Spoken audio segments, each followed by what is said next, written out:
జగిత్యాల జిల్లా మల్యాల మండలం బ్లాక్ చౌరస్తాలో డాక్టర్ బిఆర్ అంబేద్కర్ 134 జయంతి ఉత్సవాలు ఘనంగా నిర్వహించారు. కార్యక్రమానికి ముఖ్య అతిథిగా చొప్పదండి శాసనసభ్యులు మేడిపల్లి సత్యం హాజరై అంబేద్కర్ విగ్రహానికి పూలమాలలు వేసి ఘనంగా నివాళులర్పించారు. ఈ సందర్భంగా మేడిపల్లి సత్యం మాట్లాడుతూ డాక్టర్ బాబాసాహెబ్ అంబేద్కర్ రాజ్యాంగం రూపశిల్పి కల్పించిన హక్కుతోటే ఈ రోజు ఆయన ఆలోచన విధానం మేరకు ప్రజలు సంక్షేమ ప్రధాన ఎజెండాగా రాష్ట్ర ప్రభుత్వం పనిచేస్తుందని అన్నారు. ప్రపంచంలోని అతిపెద్ద ప్రజాస్వామ్య దేశంగా ఆవిర్భవించడంలో అంబేద్కర్ కీలక పాత్ర పోషించాడని, అట్టడుగు వర్గాల్లో జన్మించి ప్రపంచ మీద అంబేద్కర్ ఎదిగారని చేశారు.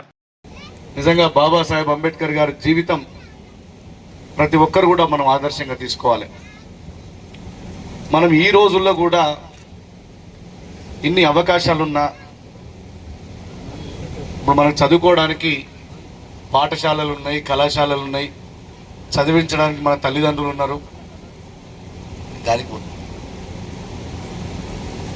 చదివించడానికి తల్లిదండ్రులు అంతో ఇంతో సరే పూర్తి స్థాయి లేకుండా కొంత డబ్బు పెట్టి చదివించే స్తోమత కూడా చాలా మందికి వచ్చింది.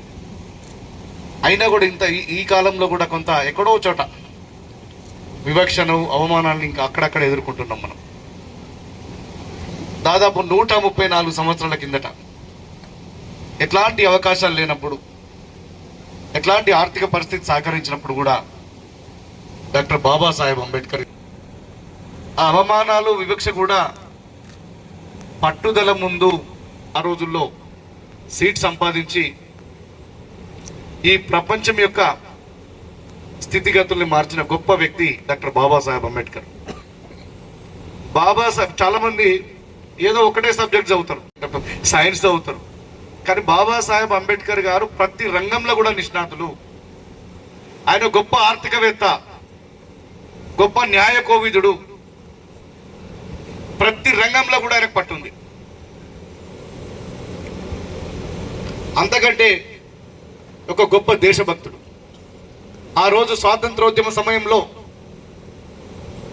ఒకవైపు అంటరాని తరానికి వ్యతిరేకంగా పోరాటం చేస్తూనే మళ్ళీ జాతినంతా ఐకమత్యం చేసి ఆనాడు బ్రిటిష్ వారికి వ్యతిరేకంగా పోరాటం చేసినటువంటి గొప్ప వ్యక్తి డాక్టర్ బాబాసాహెబ్ అంబేద్కర్ గారు. ఆ రోజు రాజ్యాంగం రచించాలంటే అంత మేధస్సు మరి ఎవరికి ఉంది అన్నప్పుడు ఒక అంబేద్కర్ గారు తప్ప మనకి ఎవరు కనబడలే ఈ దేశానికి. ఆ రోజు అంబేద్కర్ గారిని రాజ్యాంగ రచనా కమిటీకి చైర్మన్ గా చేసి వ్యక్తి. ఇలా ప్రపంచంలోనే ది బెస్ట్ కాన్స్టిట్యూషన్ ఏదైనా ఉంది అంటే మన డాక్టర్ బాబాసాహెబ్ అంబేద్కర్ గారు రచించినటువంటి భారత రాజ్యాంగమే. మనకు 1947లో స్వాతంత్రం వచ్చిన సంగతి అందరికి తెలుసు. మనకు స్వాతంత్రం వచ్చిన సందర్భంలో అనేక దేశాలు కూడా స్వాతంత్రాలు వచ్చినాయి. లక్ష్మణరెడ్డి సార్, దాదాపు ఒక 40-50 దేశాలకు మనతో పాటు ఒక సంవత్సరం అటు ఇటుగా స్వాతంత్రం వచ్చింది. కానీ ఏ దేశం కూడా ఈరోజు ఇంత పటిష్టంగా లేదు. మనం ఒక ప్రజాస్వామ్యాన్ని అడాప్ట్ చేసుకుని ఎంచుకొని ఈ ప్రజాస్వామ్యం 100% పరిడవిల్లిస్తుందంటే ఆ రోజు నిజంగా అంబేద్కర్ గారు రచించినటువంటి రాజ్యాంగం వల్లనే. ఇలా పక్కనున్న పాకిస్తాన్ ఆ ప్రభుత్వం ఎప్పుడు కూలిపోతుందో, ఎప్పుడు మిలిటరీ ఎవరిని కాలుతాడో, ఎప్పుడు ప్రభుత్వాన్ని కూలుస్తామో మనకు తెలియదు. ఇట్లాంటి అనేక దేశాల్లో మనకు ఎగ్జాంపుల్స్ ఉన్నాయి. కానీ మన భారతదేశానికి మాత్రం ఎట్లాంటి చెక్కు చెదరలేదంటే ఆ రోజు బాబాసాహెబ్ అంబేద్కర్ గారు రచించినటువంటి రాజ్యాంగం.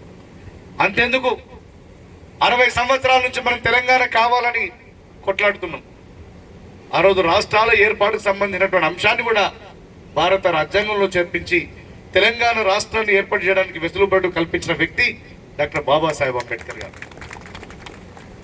నేను దయచేసి అందరికి ఒక్కటే చెప్తున్నా, అంబేద్కర్ గారు ఒక కులానికి, ఒక జాతికే మాత్రం కాదు, యావత్ భారతదేశానికి సబ్బండ వర్గాలకు నాయకుడు అంబేద్కర్ గారు.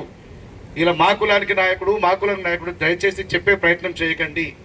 అంబేద్కర్ గారిని అన్ని సబ్బండ వర్గాలు గౌరవించినాడే నిజంగా మనం ఆయన ఆశయాన్ని మనం నెరవేర్చినట్టు అవుతుంది.